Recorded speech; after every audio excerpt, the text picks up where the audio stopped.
This lens is a natural progression for someone who wants to get a little bit more zoom. You don't have to physically zoom yourself so close to your subject.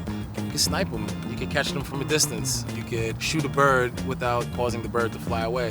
I'd have to walk around with two lenses. If you're planning on going wide, because the widest this lens goes is 55, which is not wide at all. What can and can't you do with this lens? Well, the focus ring on this lens is a step up from the 18 and 55, whereas you actually have a focus grip, a decent feeling manual focus ring. It has a front focusing mechanism where the lens actually comes in and out as it autofocuses, and it also extends more when you zoom. So there's a lot of movement in this lens. You want to make sure that dust and debris is not getting in between that moving area. You can't do sports photography with this lens because it's just not fast enough for you to stop motion and keep a nice, clear, crisp image. This lens has a varying f-stop, which can be cumbersome because it's going to change your exposure for each shot if you are zooming in and out. This has a stabilizer as well, right?